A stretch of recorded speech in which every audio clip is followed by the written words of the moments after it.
21세기가 막 시작된 시점에 나타난 새로운 것 중 하나는 무선 인터넷의 등장이었습니다. 그러나 그때 당시 무선 인터넷이라는 것은 생소한 표현이었고 선이 없는 인터넷이라는 것만으로는 많은 사람들에게 매력적으로 메시지를 전달할 수가 없었습니다. 그때 한 통신회사의 마케팅 팀장이었던 한 사람이 어떻게 하면 이 선이 없는 인터넷이라는 단순한 기술적 정의를, 이 단어를 단순한 기술적 정의를 넘어서 격변하는 시대에 맞는 새로운 인터넷에 대한 개념을 설명할 수 있을까, 표현할 수 있을까 고민하기 시작하였습니다. 이분이 고민하고 고민한 끝에 생각해낸 표현은 움직이는 인터넷이라는 표현이었습니다. 그리고 이 표현을 가지고 젊은 세대에게 강렬한 메시지를 전달하기 위해서 움직이는 사랑이라는 표현을 만들어내었고, 이런 아이디어를 바탕으로 해서 4개의 뮤직비디오로 된 광고를 만들기 시작하였습니다. 아마 저랑 나이가 비슷하거나 저보다 연배가 있으신 분들은 한 번씩은 들어본 적이 있는 광고입니다. 사랑은 움직이는 거야. 많이 들어보셨죠? 이 광고는 남녀 간의 만남과 헤어짐을 중심으로 펼쳐지며 사랑은 움직이는 거야 라는 메시지를 다양하게 표현하였습니다. 말씀을 준비하면서 사랑은 움직이는 거야 라는 이 표현이 사도행전을 잘 표현해주고 있다라는 생각이 들었습니다. 사도행전이라는 말은 사도들의 행전, 사도들이 직접 움직이고 다니고 행했던 일들을 기록한 내용입니다. 그래서 사도행전의 말씀들 하나하나를 살펴보면 여러 사도들이 행한 수많은 일들, 그들의 역동적인 모습들을 기록해내고 있습니다. 그런데 여기서 한 가지 질문을 드리도록 하겠습니다. 성경 안에서 사도행전의 순서가 복음서 뒤에 기록되어 있습니다. 신약 성경의 순서의 표현대로 본다면 마태, 마가, 누가, 요한복음 다음에 5번째 순서로 사도행전이 기록되어 있습니다. 그러면 왜 성경은 사도행전의 순서를 이렇게 배치하였을까요? 성경이 기록된 순서대로 마태, 마가, 누가, 요한, 사도행전이 기록된 걸까요? 그렇진 않습니다. 쓰여진 순서대로 본다면 처음부터 쓰여진 성경, 맨 앞에 있어야 될 성경은 갈라디아서나 데살로니가 전후서여야 합니다. 학자에 따라서 어떤 사람은 갈라디아서가 먼저 기록되었다, 어떤 사람은 데살로니가 전후서가 먼저 기록되었다라고 이야기하기도 합니다. 어찌되었던 신약성경 중 제일 먼저 쓰여진 성경은 바울의 서신인지 복음서가 아니라는 것입니다. 서신서들이 쭉 쓰여져 있고 그 다음에 복음서가 쓰여져 있어야 합니다. 그리고 사도행전이 쓰여져 있어야 되고 마지막 요한계시록이 쓰여져 기록되었습니다. 그런데 왜 성경의 순서는 복음서가 먼저 기록되었고 그 다음에 5번째로 사도행전을 기록한 것일까요? 복음서의 다음에 사도행전이 오게 된 이유는 복음을 받아들인 사람은 행동하게 되어 있기 때문에 그렇습니다. 제가 서두에 사랑은 움직이는 거야 라고 카피 문구를 말씀드렸던 것처럼 복음도 마찬가지입니다. 복음이라고 하는 것은 결코 마음에만 담아둘 수 없습니다. 예수 그리스도의 복음이 무엇입니까? 예수님이 우리를 위하여서 인간의 몸으로 입고 이 땅에 오시고 우리를 구원하시고 우리를 위하여서 십자가에 죽으시고 부활하셨다는 것이 복음 아닙니까? 이걸 그냥 머릿속으로 정리하고 있을 문제가 아니고 이것을 가지고 자꾸 현실의 문제를 해결해야 할 문제가 아니고 오직 나중에 미래의 소망으로 많이 들어가서 할 내용들이 아니고 복음은 전해야 한다는 것입니다. 복음은 행동을 해야 한다라는 것을 우리는 기억할 수 있어야 합니다. 복음을 들었으면 움직여야 합니다. 복음을 듣는 사람은 가만히 있을 수가 없습니다. 복음을 듣는 사람의 그 다음 행보는 가만히 있지 못하게 만드는 것이 복음의 능력입니다. 그런데 우리의 모습은 어떠합니까? 복음의 말씀을 듣긴 들었는데 그것을 머릿속에 차곡차곡 저장만 합니다. 아무리 은혜로운 말씀, 아무리 새롭고 놀라운 말씀을 듣는다 할지라도 머릿속에 정리가 되고 차곡차곡 쌓아놓기만 한 채 우리는 행동을 하지 않습니다. 아, 좋은 말씀 들었다, 참 유익한 내용이었다, 그것이 끝입니다. 그런데 사도행전이라는 것은, 사도행전에 나타난 사도들의 모습은 복음의 말씀, 내가 만난 그 예수 그리스도의 그 십자가의 복음을 그저 내 마음 가운데 쌓아만 놓고 내 머릿속에 쌓아만 놓는 것이 아니라 그것을 받아들였다면 행동하고 그 복음을 위하여서 나의 모든 것을 드리며 살아가는 것을 볼 수가 있는 것입니다. 복음이라는 것은 내 팔과 내 다리를 움직이게 한다는 것입니다. 행전이라는 말 자체가, 액츄라는 말 자체가 움직이는 것이고 실제 살아있는 것입니다. 그래서 예수님께서 십자가에서 죽으심으로 끝났다면 사도행전은 필요가 없었을 것입니다. 그러나 예수님께서 십자가에서 죽으시고 부활하셨으며 예수님의 십자가의 죽으심과 부활하심을 믿는 이 믿음을 고백하는 모든 자들에게 구원하신다는 이 사실, 이 복음의 메시지가 나를 일으켜 세우시고 우리를 움직이게 만들며 우리를 행동하게 한다는 것입니다. 그래서 사도행전의 중요한 키포인트는 하나는 성령이고 하나는 교회입니다. 성령과 교회, 이 두 가지의 특징이 무엇입니까? 결코 가만히 있을 수 없다는 것입니다. 성령님이 얼마나 자유로운 분이십니까? 바람처럼 자유롭습니다. 그 성령님께서 각 사람 가운데 임하여서 모든 사람의 환경 속에서 그 사람의 삶을 뒤집어 놓습니다. 그래서 새로운 삶을 살아갈 수밖에 없게 만드는 것입니다. 그러한 성령님의 역사심으로 말미암아 탄생한 것이 바로 교회입니다. 교회도 마찬가지입니다. 교회도 끊임없이 살아 움직여야 하는 것입니다. 교회는 단순히 가만히 있는 건물이 아닙니다. 교회는 돈을 버는 조직이 아닙니다. 교회는 몸집을 불리는 조직이 아니라는 것입니다. 교회는 끊임없이 움직이고 끊임없이 나뉘어지고 끊임없이 찾아가고 끊임없이 새로워져야 하는 것이 교회라는 것입니다. 그래서 우리가 사도행전을 읽을 때 생각해야 할 것은 예수 그리스도의 십자가의 복음을 믿음으로 고백하는 사람들은 그 사람들을 하나님께서 어떻게 움직여 나가시는가, 그들을 통하여서 하나님께서 어떻게 일하시는가, 그들의 삶 가운데 어떠한 모습들, 어떠한 행동들을 하게 하나님께서 만드시는가를 우리는 살펴볼 수가 있어야 합니다. 예수 그리스도께서 나를 위하여서 나의 모든 죄를 대속하기 위하여서 십자가에서 죽으시고 부활하셨다는 그 메시지를 믿음으로 고백한 사람들은 결코 가만히 있을 수가 없으며 움직일 수밖에 없다라는 것입니다. 예수 그리스도께서 이 땅 가운데 오심으로 말미암아 우리가 사망에서 생명으로 옮겨짐을 받았습니다. 어둠에서 빛으로 옮겨짐을 받았습니다. 죄의 자녀에서 하나님의 자녀가 되었습니다. 그리고 하나님의 자녀는 예수 그리스도와 함께 연합하여 동행하며 이 세상을 변화시키는 빛과 소금으로서 살아가게 되는 것입니다. 우리 안에 있는 복음, 이 복음이 살아 역사하는 증거가, 이 복음이 실제로 나타나는 증거가 사도행전이라는 것입니다. 그래서 사도행전은 성령 행전이고 사도행전은 교회 행전이며 사도행전은 우리가 변화되어 가는 과정인 것입니다. 그래서 우리가 사도행전 말씀을 함께 나누면서 기억해야 할 것이 무엇입니까? 우리 안에 복음이 선포되었다면, 예수 그리스도의 십자가의 복음을 내가 받아들였다면 내가 받은 이 복음이 나를 움직이게 한다는 것을 기억할 수 있어야 합니다. 그래서 사도행전의 말씀을 우리가 함께 나누는 가운데 우리 가운데 그런 기대함이 있었으면 좋겠습니다. 당시 초대교회 가운데 예수 그리스도의 복음이 선포될 때 어떤 움직임들이 있었는지, 예수 그리스도의 십자가의 복음을 말씀을 듣는 사람들이 어떤 변화된 삶을 살아냈는지, 그런 모습을 보면서 과연 하나님께서 나를 어떻게 움직이게 하시며 어떻게 행동하게 하실 것인지 그런 기대하는 마음들이 우리 가운데 있기를 소망합니다. 먼저 우리 1절 말씀 함께 읽겠습니다. 같이 읽겠습니다. 데오빌로여, 내가 먼저 쓴 글에는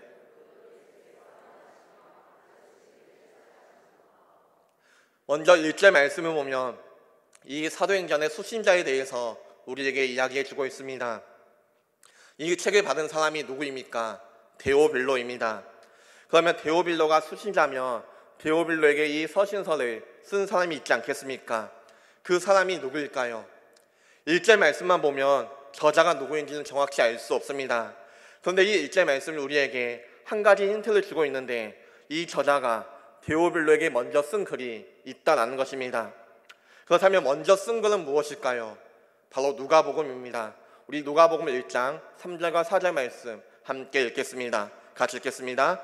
그 모든 일을 그럼부터 자세히 미루어 살핀 나도 데오빌로 각하에게 차례대로 써 보내는 것이 좋은 줄 알았노니, 이는 각하가 알고 있는 바를 더 확실하게 하려 함이로라. 아멘. 누가복음 1장 3절과 4절 말씀을 보면 누가가 데오빌로에게 이 편지를 기록했다는 것을 알 수가 있습니다. 즉 누가가 데오빌로에게 보낸 첫 번째 편지가 누가복음이고 누가복음 이어서 두 번째로 보낸 편지가 사도행전이라는 것입니다. 누가는 데오빌로에게 이 누가복음을 기록한 목적은 그가 알고 있는 바를 더 확실하게 하기 위함이었습니다. 예수님이 어떠한 분이셨는지, 예수님이 이 땅에서 어떠한 삶을 사셨는지, 예수님이 우리의 모든 죄를 위하여서 십자가에서 죽으시고 부활하셨음을 누가는 기록함으로 말미암아 예수님이 우리의 참된 구원자이심을 깨닫게 하였습니다. 누가의 표현대로 이야기하자면 누가는 데오빌로에게 먼저 쓴 글 누가복음에 무엇을 기록했냐면 예수님께서 행하시며 가르치시기 시작하신 날부터 승천하신 날까지의 일을 기록하였다고 말씀하고 있습니다. 누가복음 1장, 사도행전 1장 1절과 2절 말씀 함께 읽겠습니다. 데오빌로여, 내가 먼저 쓴 글에는 무릇 예수께서 행하시며 가르치시기를 시작하신부터 그가 택하신 사도들에게 성령으로 명하시고 승천하신 날까지의 일을 기록하였노라. 누가복음 말씀에 누가는 데오빌로에게 예수님께서 이 땅에 오셔서 행하시고 승천하실 때까지의 일을 기록하였다고 말씀하고 있습니다. 이 가운데서 제일 중요한 일 하나를 3절 말씀에서 다시 한번 반복하고 있습니다. 우리 사도행전 1장 3절 말씀 함께 읽겠습니다. 그가 고난받으신 후에 또한 그들에게 확실한 많은 증거로 친히 살아계심을 나타내사 40일 동안 그들에게 보이시며 하나님 나라의 일을 말씀하시니라. 예수님께서 십자가에서 죽으시고 부활하셨습니다. 그리고 무엇을 하셨습니까? 하나님의 나라의 일을 말씀하셨다고 이야기하고 있습니다. 예수께서 행하신 모든 일들, 예수님께서 가르치신 모든 일을 단 한마디로 표현하면 하나님 나라의 일을 가르치셨던 것입니다. 하나님 나라의 복음을 가르쳤으며 하나님 나라의 백성들이 어떻게 살아야 하는지 가르쳐 주셨던 것입니다. 그런데 이 하나님 나라의 복음은 당시 제자들, 유대인들이 원하고 바랬던 것은 아니었습니다. 지금까지 예수님의 제자들, 유대인들이 가지고 있었던 하나의 소망이 있었습니다. 그들이 가지고 있었던 하나의 중요한 가치가 있었습니다. 그것은 이스라엘 나라의 회복이었습니다. 그들은 로마의 식민지에서 해방되는 것, 이스라엘 나라가 회복되는 것을 가장 중요한 가치로 여기며 살아왔던 것입니다. 그래서 예수님께도 이렇게 질문합니다. 이스라엘 나라가 회복될 때가 언제입니까? 사도행전 1장 6절 말씀 함께 읽겠습니다. 그들이 모였을 때 예수께 여쭈어 이르되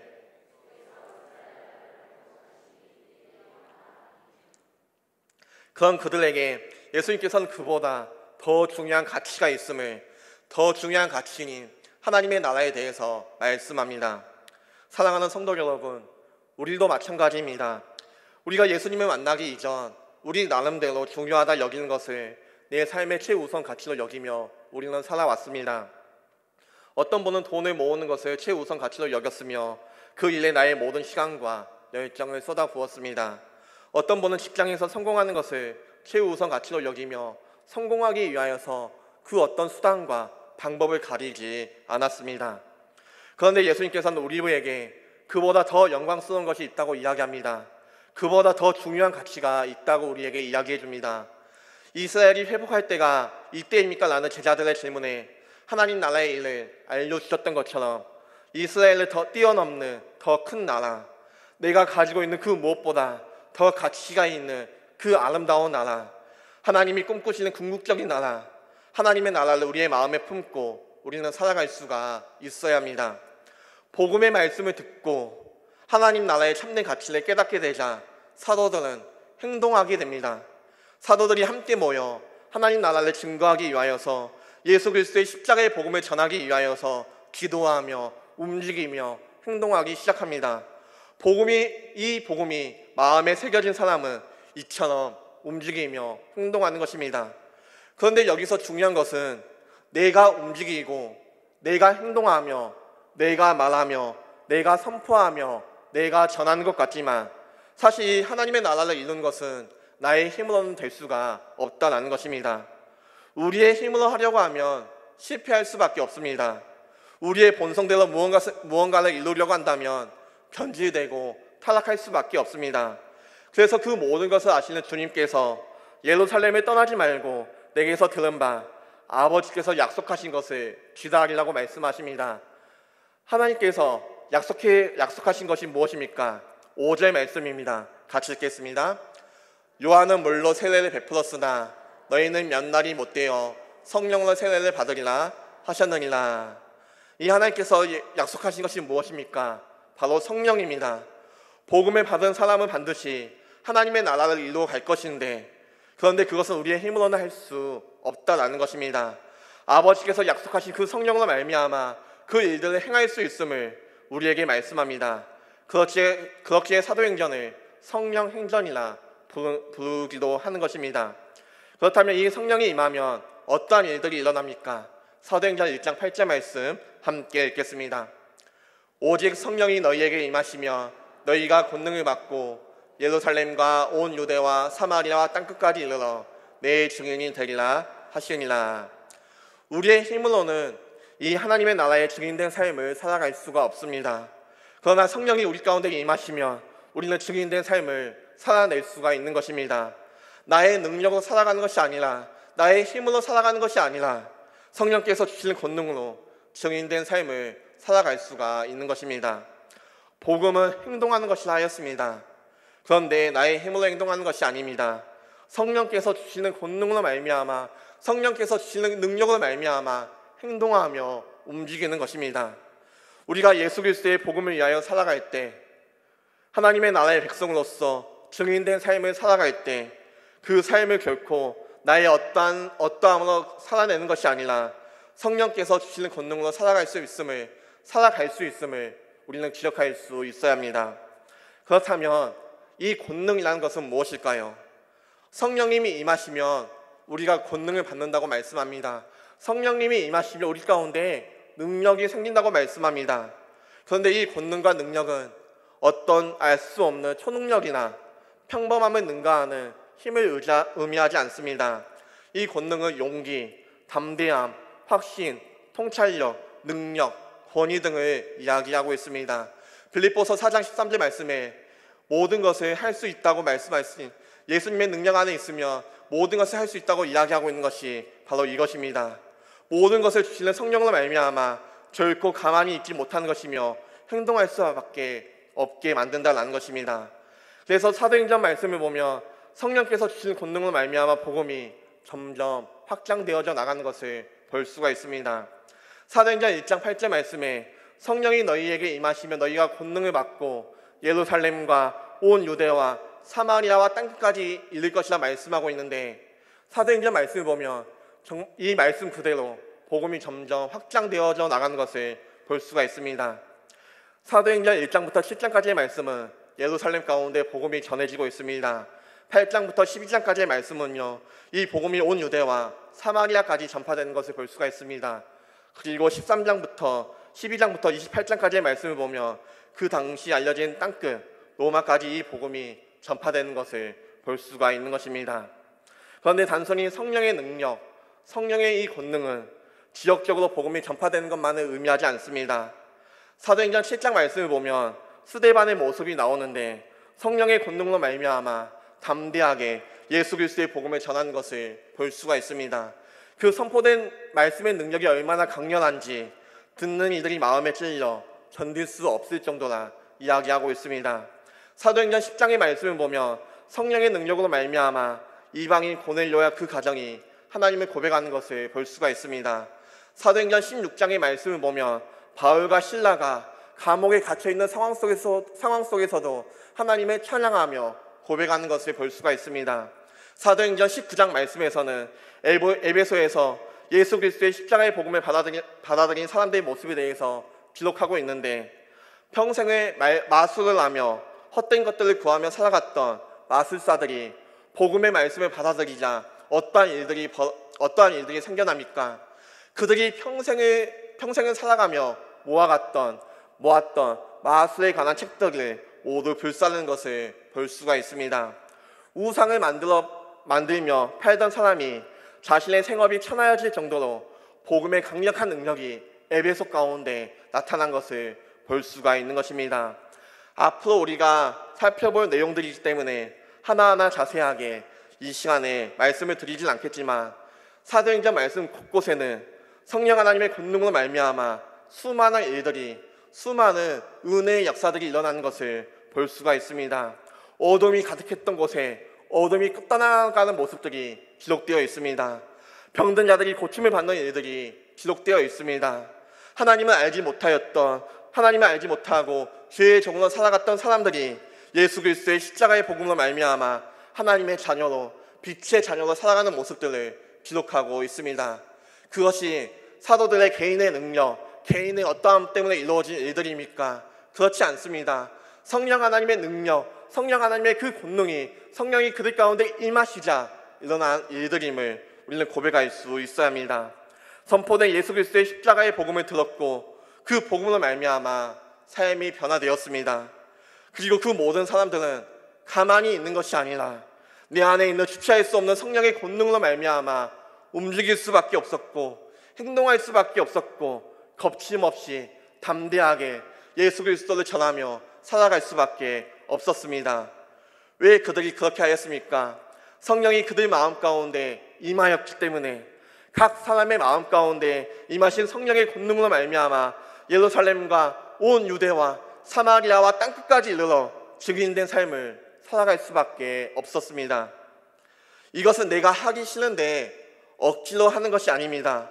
나는 증인된 삶을 살아가기 싫은데 성령님께서 임하셔서 기계적으로 내 삶을 조정하여서 그렇게 살아가게 만드는 것이 아닙니다. 우리의 마음을 감동감화시키셔서 그렇게 살아가게 만드는 것입니다. 이 시간 오늘 우리 가운데 우리의 마음을 감동케 하시는 성령 하나님의 은혜가 함께 하시길 소망합니다. 계속해서 저랑 양선호 목사님께서 이 오후의 시간 가운데 사도행전의 말씀을 함께 나눌 것인데, 이 오후 시간 가운데 우리의 마음 가운데 그런 강력한 은혜가 부어지길 소망합니다. 우리 안에 있는 이 복음의 말씀이 우리 안에 싹 트는 정도가 아니라 점점 자라나 나무가 되고 그 나무는 공중의 새들을 깃들이게 할 정도로 아름다운 나무로 성장하길 소망합니다. 그렇다면 우리가 이제는 무엇을 해야 합니까? 움직여야 합니다. 행동해야 합니다. 나의 예루살렘이 어디인지 찾아보며 내 주위에 있는 이들에게 예수 그리스도의 사랑을 전하며 나아가는 우리 모두가 되어야 하는 것입니다. 그리고 점점 온 유대와 사마리아와 땅끝까지 퍼져나갈 수 있어야 합니다. 내가 나의 한계를 뛰어넘어 복음을 전하는 하나님의 사람, 하나님의 증인이 되리라, 그렇게 다짐하고 결단할 수 있어야 하는 것입니다. 우리 11절 말씀 함께 읽겠습니다. 이르되 갈릴리 사람들아, 어찌하여 서서 하늘을 쳐다보느냐? 너희 가운데 하늘로 올려주신 이 예수는, 사랑하는 성도 여러분, 주님은 다시 오십니다. 우리는 언제 주님께서 오실지 알 수는 없습니다. 모르기 때문에 어떻게 해야 합니까? 하늘만 쳐다보고 사는 것이 아니라 다시 오실 징조만 연구하며 생각하며 사는 것이 아니라 증인으로 살아갈 수가 있어야 합니다. 오늘이 마지막일 수도 있다는 생각을 가지고 하늘만 쳐다보지 말고 내 현실로 돌아가 내 삶의 자리에서 증인의 삶을 살아갈 수가 있어야 합니다. 사랑하는 성도 여러분, 주님의 약속의 말씀을 믿고 우리의 눈은 이 땅을 바라볼 수 있어야 합니다. 이 땅의 복음만을 위하여서 여러분의 눈은 무엇을 향하고 있으십니까? 주님의 사랑이 필요한 곳에 여러분의 시선이 머물고 있으십니까? 주님이 가라시는 그곳을 향하여서 담대하게 나아가 주님이 다시 오실 때까지 하나님의 나라를 선포하며 살아가고 있으십니까? 우리 안에 있는 이 피 묻은 예수 그리스도의 십자가의 복음이 우리의 마음 가운데 새겨져 있다면 우리가 움직이고 행동하길 원합니다. 우리가 하는 모든 일들에 통하여서 하나님의 나라가 이 땅 가운데 이루어지게 되길 소망합니다. 그래서 이 시간 간절히 기도하길 소망합니다. 하나님, 오늘 이 시간 우리 가운데 성령을 부어주시옵소서. 그러므로 하나님의 나라를 우리가 꿈꾸게 하시옵소서. 우리 안에 있는 예수 그리스도의 십자가의 복음으로 말미암아 우리 안에 능력을 주시는 성령 하나님의 권능으로 말미암아 우리가 거침없이 담대하게 움직이며 행동하며 하나님의 나라를 꿈꾸며 살아갈 수 있는 우리 모두가 되게 해달라고, 그렇게 이 시간 찬양하며 기도하며 나아갈 수 있는 우리 모두가 되시길 소망합니다. 우리 함께 이 땅 위에 함께 찬양하며 나아가겠습니다.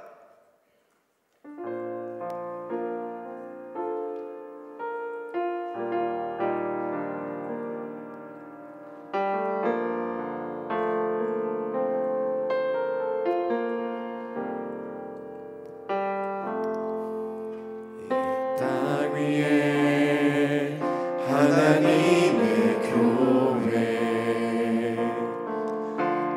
부르심을 따라 일어나 거칠은 광야 외치는 소리로 거듭거듭 피어나라.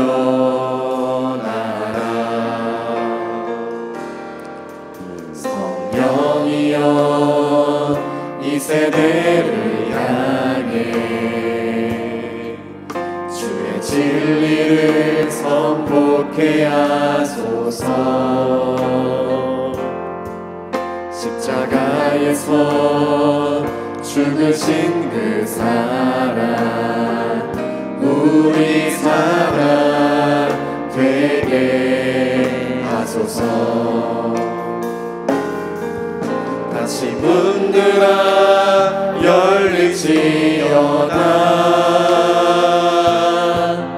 모든 세대여 일어나라.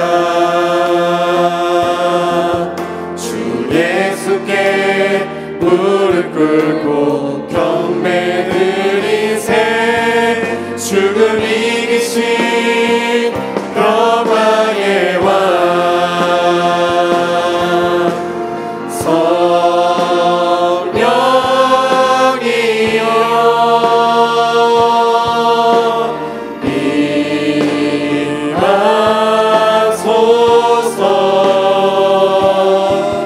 초대교회 역사 같은 권능으로 모든 교회 일으켜 주소서.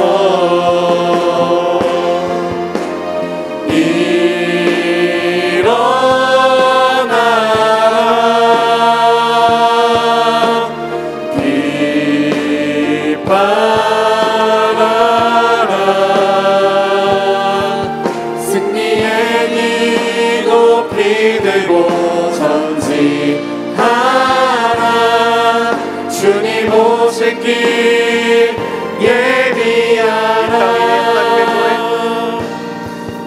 이 땅 위에 하나님의 교회 부르심을 따라 일어나 거칠은 광야 외치는 소리로 거듭거듭 피어나라.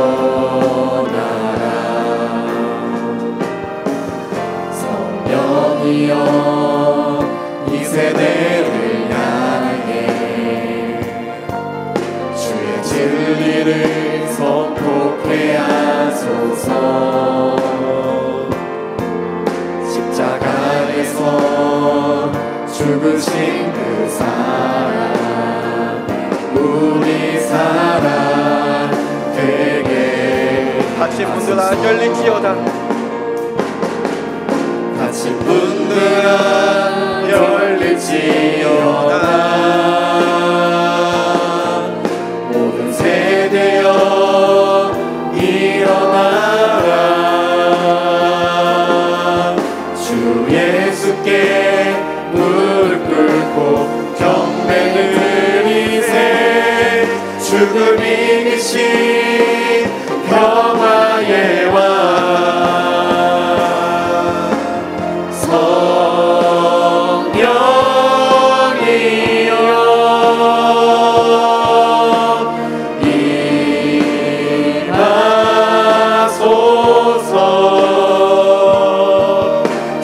교회 역사 같은 권능으로 모든 교회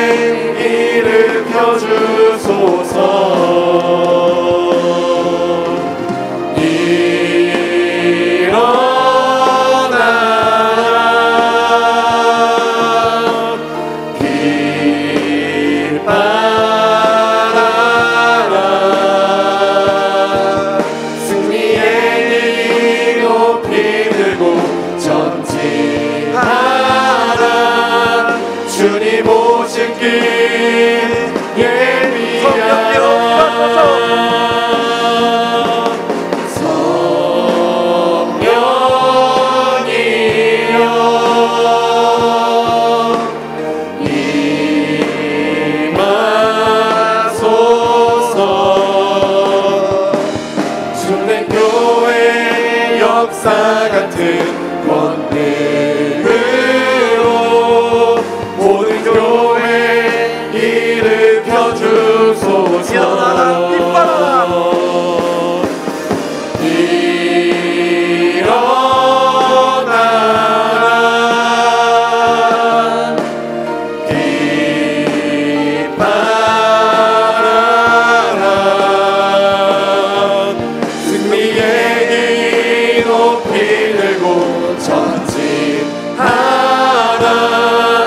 주님 오신 길 예비하라.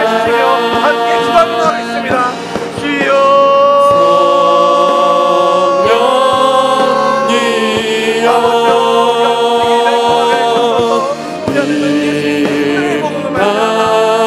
임하소서. 초대교회 역사 같은 권능으로 모든 교회 일으켜 주소서.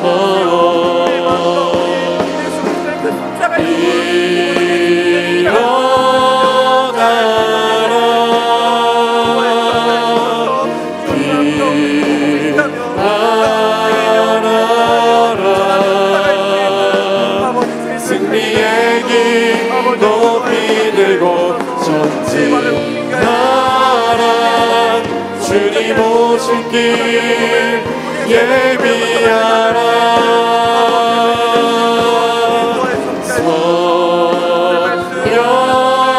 성령이여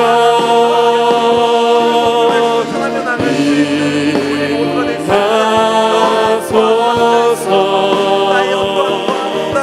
초대교회 역사 같은 권능으로 모든 교회 일으켜 주소서.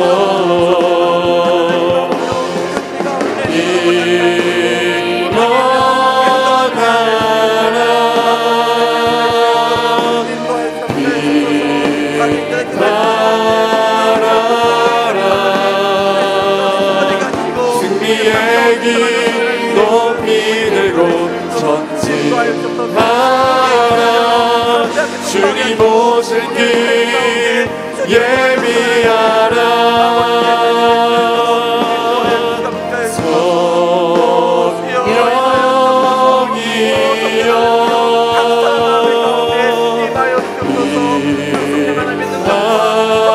임하소서. 초대교회 역사 같은 권능으로 모든 교회 일으켜 주소서.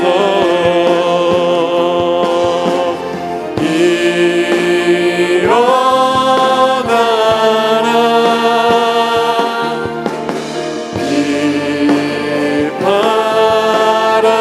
일어나라. 승리의 길 높이 들고 전진하라. 주님 오실 길 예비하라. 사랑과 은혜 많으신 하나님 아버지, 이 시간도 저희들 불러주셔서 하나님의 말씀을 듣게 하여 주시니 감사합니다. 우리에게 선포된 그 복음의 말씀 가운데 우리가 확신을 거하며 살아가게 하여 주옵소서. 그리고 내 안에 예수 그리스도의 십자가의 복음이 있다면 우리 가족에게, 우리 이웃에게, 동료에게, 내가 만나는 모든 이들에게 전하며 나아갈 수 있는 우리가 되게 하여 주옵소서. 예수님의 그 십자가의 복음이 우리의 머리에만 머무는 것이 아니라, 그저 지식적으로만 머무는 것이 아니라 우리의 손과 발을 움직이게 하는 아름다운 변화로 우리 가운데 일어나길 주님 소망합니다. 이제 우리의 입을 열어주시고 우리의 발을 움직이게 하여 주옵소서. 우리의 손이 손을 붙잡게 하셔서 하나님의 복음이 우리를 통해 전파되는, 우리가 주님의 증인이 되리라 하신 말씀 그대로 이루어지는 아름다운 일들이 우리의 삶 가운데 이루어지게 하여 주옵소서. 그렇게 행하실 주님을 기대하며 소망하오니 우리 걸음걸음 가운데 함께하여 주옵소서. 이제는 우리 주 예수 그리스도의 은혜와 하나님의 크신 사랑과 성령님의 감동 감화 교통 역사하심이 이 자리에 모인 사랑하는 천당 제자 시교의 머리 위에와 주의 자녀들 머리 위에 영원토록 함께 있을지어다. 아멘.